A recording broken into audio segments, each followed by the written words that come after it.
Chapter 26, From the Red Sea to Sinai. This chapter is based on Exodus 15, 22 to 27, and chapters 16 to 18. From the Red Sea, the hosts of Israel again set forth on their journey, under the guidance of the pillar of cloud. The scene around them was most dreary. Bare, desolate-looking mountains, barren plains, and the sea stretching far away, its shores strewn with the bodies of their enemies. Yet they were full of joy in the consciousness of freedom, and every thought of discontent was hushed. But for 3 days, as they journeyed, they could find no water. The supply which they had taken with them was exhausted. There was nothing to quench their burning thirst as they dragged wearily over the sunburnt plains. Moses, who was familiar with this region, knew what the others did not, that at Marah, the nearest station where springs were to be found, the water was unfit for use. With intense anxiety he watched the guiding cloud. With a sinking heart he heard the glad shout, "Water! Water!" echoed along the line. Men, women, and children in joyous haste crowded to the fountain, when lo, a cry of anguish burst forth from the host. The water was bitter. In their horror and despair they reproached Moses for having led them in such a way, not remembering that the divine presence in that mysterious cloud had been leading him as well as them. In his grief at their distress, Moses did what they had forgotten to do. He cried earnestly to God for help, and the Lord showed him a tree which, when he had cast into the waters were made sweet. Here the promise was given to Israel through Moses, "If thou wilt diligently hearken to the voice of the Lord thy God, and wilt do that which is right in his sight, and wilt give ear to his commandments, and keep all his statutes, I will put none of these diseases upon thee which I have brought upon the Egyptians, for I am the Lord that healeth thee." From Marah the people journeyed to Elim, where they found 12 wells of water and 70 palm trees. Here they remained several days before entering the wilderness of Sin. When they had been a month absent from Egypt, they made their first encampment in the wilderness. Their store of provisions had now begun to fail. There was scanty herbage in the wilderness, and their flocks were diminishing. How was food to be supplied for these vast multitudes? Doubts filled their hearts, and again they murmured. Even the rulers and elders of the people joined in complaining against the leaders of God's appointment. "Would to God we had died by the hand of the Lord in the land of Egypt, when we sat by the flesh pots, and when we did eat bread to the full. For ye have brought us forth into this wilderness to kill this whole assembly with hunger." They had not as yet suffered from hunger. Their present wants were supplied, but they feared for the future. They could not understand how these vast multitudes were to subsist in their travels through the wilderness, and in imagination they saw their children famishing. The Lord permitted difficulties to surround them, and their supply of food to be cut short, that their hearts might turn to Him who had hitherto been their deliverer. If in their want they would call upon Him, He would still grant them manifest tokens of His love and care. He had promised that if they would obey His commandments, no disease should come upon them, and it was sinful unbelief on their part to anticipate that they or their children might die of hunger. God had promised to be their God, to take them to Himself as a people, and to lead them to a large and good land. But they were ready to faint at every obstacle encountered in the way to that land. In a marvelous manner He had brought them out from their bondage in Egypt, that He might elevate and ennoble them and make them a praise in the earth. But it was necessary for them to encounter difficulties and to endure privations. God was bringing them from a state of degradation and fitting them to occupy an honorable place among the nations and to receive important and sacred trusts. Had they possessed faith in Him, in view of all that He had wrought for them, they would cheerfully have borne inconvenience, privation, and even real suffering, but they were unwilling to trust the Lord any further than they could witness the continual evidences of His power. They forgot their bitter service in Egypt. They forgot the goodness and power of God displayed in their behalf in their deliverance from bondage. They forgot how their children had been spared when the destroying angel slew all the firstborn of Egypt. They forgot the grand exhibition of divine power at the Red Sea. They forgot that while they had crossed safely in the path that had been opened for them, the armies of their enemies attempting to follow them had been overwhelmed by the waters of the sea.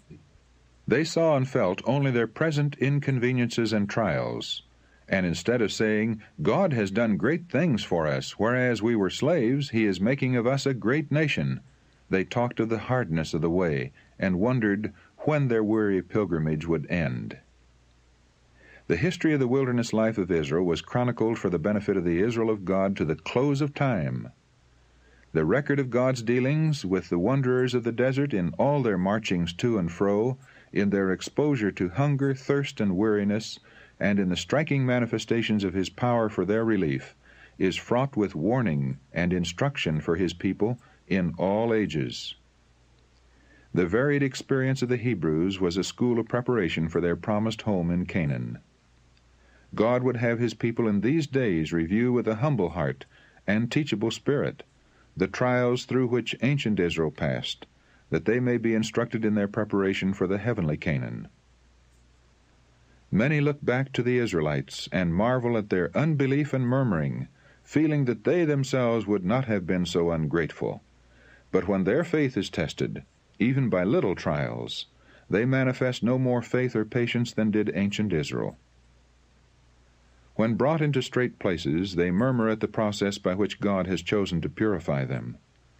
Though their present needs are supplied, many are unwilling to trust God for the future, and they are in constant anxiety lest poverty shall come upon them, and their children shall be left to suffer. Some are always anticipating evil, or magnifying the difficulties that really exist, so that their eyes are blinded to the many blessings which demand their gratitude. The obstacles they encounter, instead of leading them to seek help from God, the only source of strength, separate them from Him, because they awaken unrest and repining. Do we well to be thus unbelieving? Why should we be ungrateful and distrustful? Jesus is our friend. All heaven is interested in our welfare, and our anxiety and fear grieve the Holy Spirit of God. We should not indulge in a solicitude that only frets and wears us, but does not help us to bear trials. No place should be given to that distrust of God which leads us to make a preparation against future want the chief pursuit of life, as though our happiness consisted in these earthly things. It is not the will of God that His people should be weighed down with care.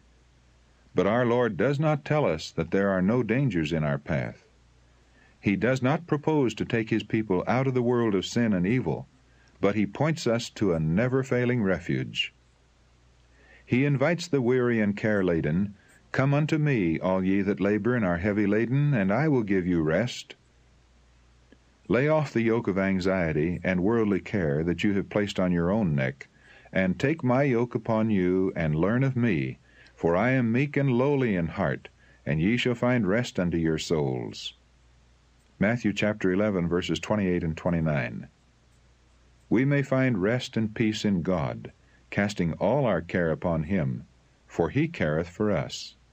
See 1 Peter chapter 5, verse 7. Says the Apostle Paul, "Take heed, brethren, lest there be in any of you an evil heart of unbelief, in departing from the living God." Hebrews chapter 3, verse 12. In view of all that God has wrought for us, our faith should be strong, active, and enduring.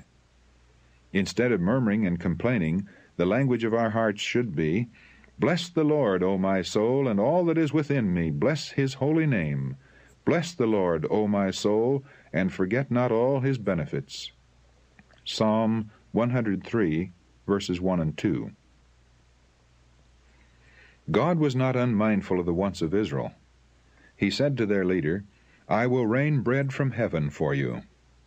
And directions were given that the people gather a daily supply, with a double amount on the 6th day, that the sacred observance of the Sabbath might be maintained.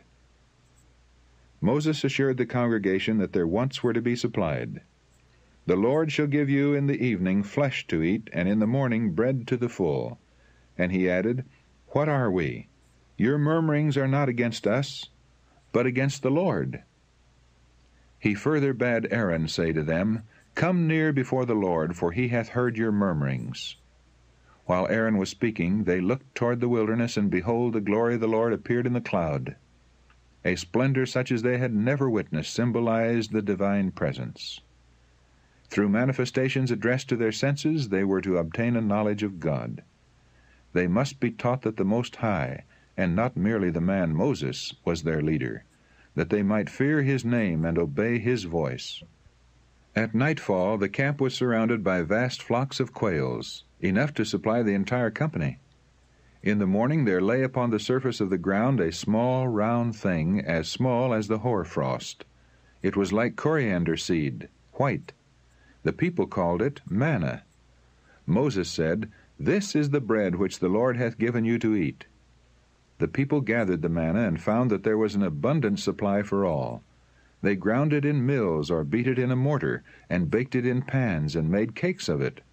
Numbers chapter 11, verse 8. And the taste of it was like wafers made with honey. They were directed to gather daily an omer for every person, and they were not to leave of it until the morning. Some attempted to keep a supply until the next day, but it was then found to be unfit for food.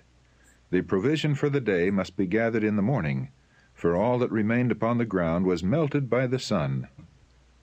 In the gathering of the manna, it was found that some obtained more and some less than the stipulated amount. But when they did meet it with an omer, he that gathered much had nothing over, and he that gathered little had no lack. An explanation of this scripture, as well as a practical lesson from it, is given by the Apostle Paul in his second epistle to the Corinthians. He says, I mean not that other men be eased, and ye burdened, but by an equality, that now at this time your abundance may be a supply for their want, that their abundance also may be a supply for your want, that there may be equality, as it is written, He that hath gathered much had nothing over, and he that had gathered little had no lack. 2 Corinthians chapter 8, verses 13 to 15. On the 6th day the people gathered 2 omers for every person. The rulers hastened to acquaint Moses with what had been done. His answer was, This is that which the Lord has said, Tomorrow is the rest of the holy Sabbath unto the Lord. Bake that which ye will bake today, and seethe that ye will seethe, and that which remaineth over lay up for you to be kept until the morning. They did so, and found that it remained unchanged. And Moses said, Eat that today, for today is a Sabbath unto the Lord. Today ye shall not find it in the field. 6 days ye shall gather it, but on the 7th day, which is the Sabbath, in it there shall be none. God requires that his holy day be as sacredly observed now as in the time of Israel. The command given to the Hebrews should be regarded by all Christians as an injunction from Jehovah to them. The day before the Sabbath should be made a day of preparation, that everything may be in readiness for its sacred hours. In no case should our own business be allowed to encroach upon holy time. God has directed that the sick and suffering be cared for. The labor required to make them comfortable is a work of mercy and no violation of the Sabbath. But all unnecessary work should be avoided. Many carelessly put off till the beginning of the Sabbath little things that might have been done on the day of preparation. This should not be. Work that is neglected until the beginning of the Sabbath should remain undone until it is past. This course might help the memory of those thoughtless ones, and make them careful to do their own work on the 6 working days.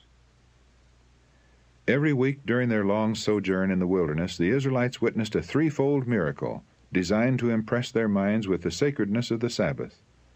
A double quantity of manna fell on the 6th day, none on the 7th. And the portion needed for the Sabbath was preserved sweet and pure, when, if any were kept over at any other time, it became unfit for use. In the circumstances connected with the giving of the manna, we have conclusive evidence that the Sabbath was not instituted, as many claim, when the law was given at Sinai. Before the Israelites came to Sinai, they understood the Sabbath to be obligatory upon them. In being obliged to gather every Friday a double portion of manna in preparation for the Sabbath, when none would fall, the sacred nature of the day of rest was continually impressed upon them. And when some of the people went out on the Sabbath to gather manna, the Lord asked, How long refuse ye to keep my commandments and my laws? The children of Israel did eat manna 40 years, until they came to a land inhabited. They did eat manna until they came unto the borders of the land of Canaan. For 40 years they were daily reminded by this miraculous provision of God's unfailing care and tender love. In the words of the psalmist, God gave them of the corn of heaven. Man did eat angels' food. Psalm 78, verses 24 and 25. That is, food provided for them by the angels. Sustained by the corn of heaven, they were daily taught that, having God's promise, they were as secure from want as if surrounded by fields of waving grain on the fertile plains of Canaan. The manna falling from heaven for the sustenance of Israel was a type of him who came from God to give life to the world. Said Jesus, I am that bread of life. Your fathers did eat manna in the wilderness, and are dead. This is the bread which cometh down from heaven. If any man eat of this bread, he shall live forever. And the bread that I will give is my flesh, which I will give for the life of the world.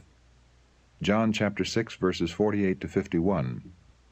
And among the promises of blessing to God's people in the future life it is written, To him that overcometh will I give to eat of the hidden manna. Revelation chapter 2, verse 17. After leaving the wilderness of sin, the Israelites encamped in Rephidim. Here there was no water, and again they distrusted the providence of God. In their blindness and presumption, the people came to Moses with the demand, Give us water that we may drink. But his patience failed not. Why chide ye with me, he said, Wherefore do ye tempt the Lord? They cried in anger, Wherefore is this, that thou hast brought us up out of Egypt, to kill us and our children and our cattle with thirst? When they had been so abundantly supplied with food, they remembered with shame their unbelief and murmurings, and promised to trust the Lord in the future. But they soon forgot their promise, and failed at the first trial of their faith.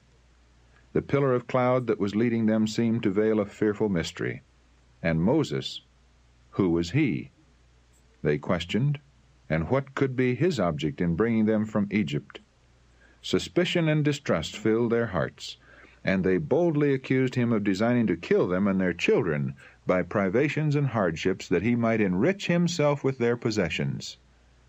In the tumult of rage and indignation they were about to stone him. In distress Moses cried to the Lord, What shall I do unto this people?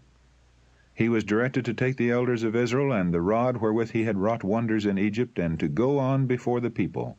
And the Lord said unto him, Behold, I will stand before thee there upon the rock in Horeb, and thou shalt smite the rock, and there shall come water out of it, that the people may drink. He obeyed, and the waters burst forth in a living stream that abundantly supplied the encampment. Instead of commanding Moses to lift up his rod and call down some terrible plague, like those on Egypt, upon the leaders in this wicked murmuring, the Lord in his great mercy made the rod his instrument to work their deliverance. He clave the rocks in the wilderness, and gave them drink as out of the great depths.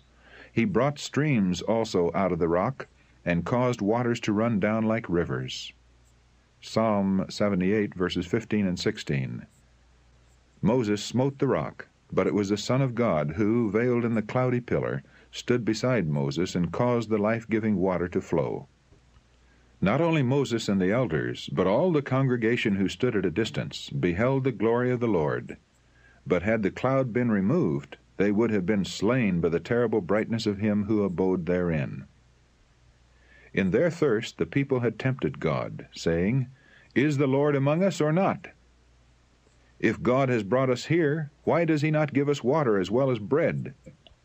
The unbelief thus manifested was criminal, and Moses feared that the judgments of God would rest upon them. And he called the name of the place Massah, temptation, and Meribah, chiding, as a memorial of their sin. A new danger now threatened them. Because of their murmuring against him, the Lord suffered them to be attacked by their enemies. The Amalekites, a fierce, warlike tribe inhabiting that region, came out against them and smote those who, faint and weary, had fallen into the rear.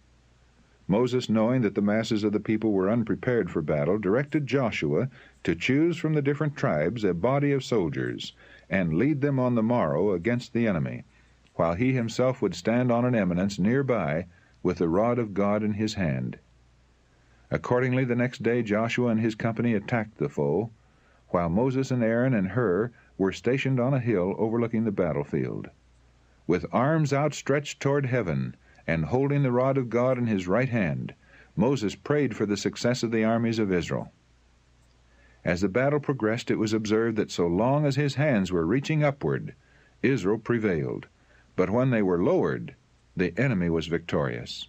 As Moses became weary, Aaron and Hur stayed up his hands until the going down of the sun, when the enemy was put to flight. As Aaron and Hur supported the hands of Moses, they showed the people their duty to sustain him in his arduous work, while he should receive the word from God to speak to them. And the act of Moses also was significant, showing that God held their destiny in his hands. While they made him their trust, he would fight for them and subdue their enemies. But when they should let go their hold upon him and trust in their own power, they would be even weaker than those who had not the knowledge of God, and their foes would prevail against them. As the Hebrews triumphed when Moses was reaching his hands toward heaven and interceding in their behalf, so the Israel of God prevail when they by faith take hold upon the strength of their mighty helper. Yet divine strength is to be combined with human effort. Moses did not believe that God would overcome their foes while Israel remained inactive. While the great leader was pleading with the Lord, Joshua and his brave followers were putting forth their utmost efforts to repulse the enemies of Israel and of God. After the defeat of the Amalekites, God directed Moses, "Write this for a memorial in a book, and rehearse it in the ears of Joshua, for I will utterly put out the remembrance of Amalek from under heaven." Just before his death, the great leader delivered to his people the solemn charge, "Remember what Amalek did unto thee by the way, when ye were come forth out of Egypt, how he met thee by the way, and smote the hindmost of thee, even all that were feeble behind thee, when thou wast faint and weary, and he feared not God. Thou shalt blot out the remembrance of Amalek from under heaven.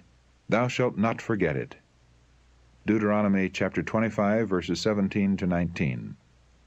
Concerning this wicked people, the Lord declared, "The hand of Amalek is against the throne of Jehovah." Exodus chapter 17, verse 16, margin. The Amalekites were not ignorant of God's character or of his sovereignty, but instead of fearing before him, they had set themselves to defy his power. The wonders wrought by Moses before the Egyptians were made a subject of mockery by the people of Amalek, and the fears of surrounding nations were ridiculed. They had taken oath by their gods that they would destroy the Hebrews, so that not one should escape, and they boasted that Israel's God would be powerless to resist them. They had not been injured or threatened by the Israelites. Their assault was wholly unprovoked. It was to manifest their hatred and defiance of God that they had sought to destroy his people. The Amalekites had long been high-handed sinners, and their crimes had cried to God for vengeance. Yet his mercy had still called them to repentance. But when the men of Amalek fell upon the wearied and defenseless ranks of Israel, they sealed their nation's doom. The care of God is over the weakest of his children. No act of cruelty or oppression toward them is unmarked by heaven. Over all who love and fear him, his hand extends as a shield. Let men beware that they smite not that hand, for it wields the sword of justice. Not far distant from where the Israelites were now encamped was the home of Jethro, the father-in-law of Moses. Jethro had heard of the deliverance of the Hebrews, and he now set out to visit them and restore to Moses his wife and 2 sons. The great leader was informed by messengers of their approach, and he went out with joy to meet them, and the first greetings over, conducted them to his tent. He had sent back his family when on his way to the perils of leading Israel from Egypt, but now he could again enjoy the relief and comfort of their society. To Jethro he recounted the wonderful dealings of God with Israel, And the patriarch rejoiced and blessed the Lord, and with Moses and the elders he united in offering sacrifice and holding a solemn feast in commemoration of God's mercy. As Jethro remained in the camp, he soon saw how heavy were the burdens that rested upon Moses. To maintain order and discipline among that vast, ignorant, and untrained multitude was indeed a stupendous task. Moses was their recognized leader and magistrate, and not only the general interests and duties of the people, but the controversies that arose among them were referred to him. He had permitted this, for it gave him an opportunity to instruct them. As he said, "I do make them know the statutes of God and his laws." But Jethro remonstrated against this, saying, "This thing is too heavy for thee. Thou art not able to perform it thyself alone. Thou wilt surely wear away." And he counseled Moses to appoint proper persons as rulers of thousands, and others as rulers of hundreds, and others of tens. They should be able men, such as fear God, men of truth, hating covetousness. These were to judge in all matters of minor consequence, while the most difficult and important cases should still be brought before Moses, who was to be to the people, said Jethro, to Godward, that thou mayest bring the causes unto God. And thou shalt teach them ordinances and laws, and shalt show them the way wherein they must walk, and the work that they must do. This counsel was accepted, and it not only brought relief to Moses, but resulted in establishing more perfect order among the people. The Lord had greatly honored Moses, and had wrought wonders by his hand. But the fact that he had been chosen to instruct others did not lead him to conclude that he himself needed no instruction. The chosen leader of Israel listened gladly to the suggestions of the godly priest of Midian, and adopted his plan as a wise arrangement. From Rephidim the people continued their journey, following the movement of the cloudy pillar.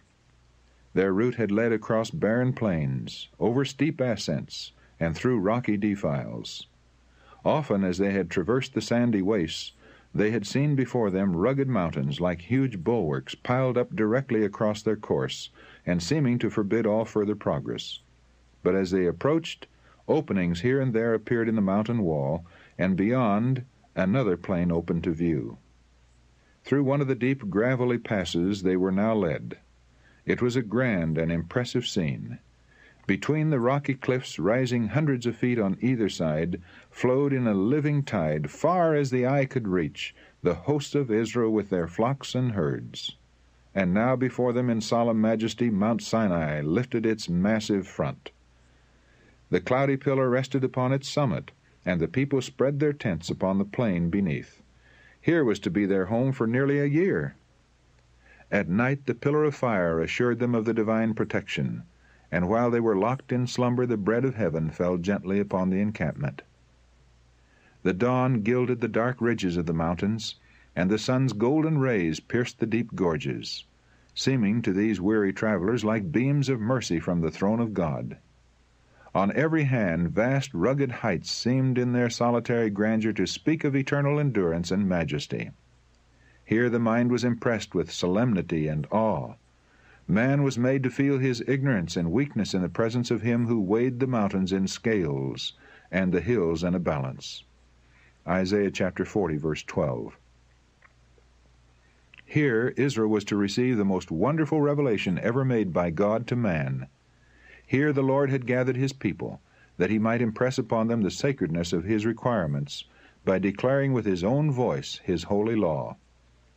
Great and radical changes were to be wrought in them, for the degrading influences of servitude and long-continued association with idolatry had left their mark upon the habits and character. God was working to lift them to a higher moral level by giving them a knowledge of himself.